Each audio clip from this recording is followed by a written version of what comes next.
The next effect, economically, was to get rid of socialists, communists, left-wingers, liberals of all kinds teaching in American schools, public schools, colleges, universities. They, too, were demonized. They were dupes. They were agents, all the words that some of you, the older ones among the audience, remember. And this had an interesting effect. It basically removed from the learning process of most Americans critical ideas about the system you live in. Socialists raised questions about American capitalism.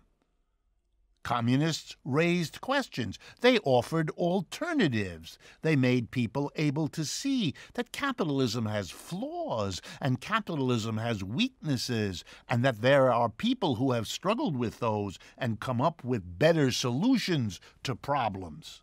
You know, that's how human progress works. Always has. You identify something in the society that needs fixing, and then you fix it. You come up with a better way of doing it, a better way of thinking about it, a better way of approaching a problem. That's why we don't rub sticks together to make a fire. We've learned something. And that's what, because people early on said there must be a better way to start a fire than spending all this time rubbing these two damn wet sticks together.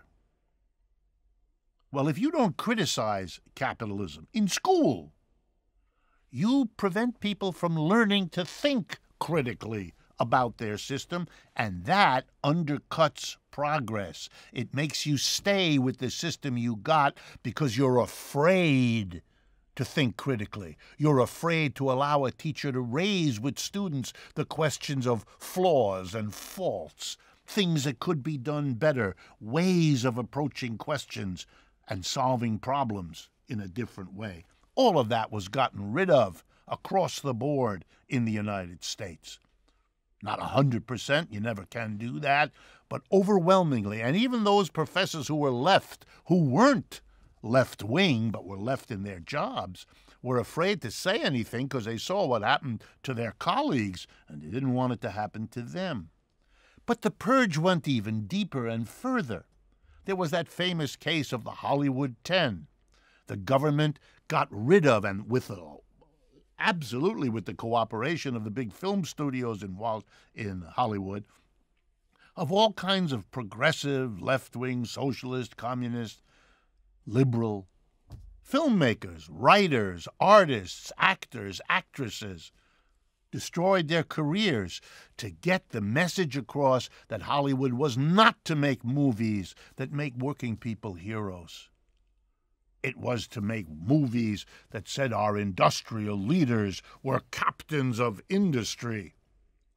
Kind of funny when you think that at the end of the last century, those same people were called robber barons. Wow. You change a culture.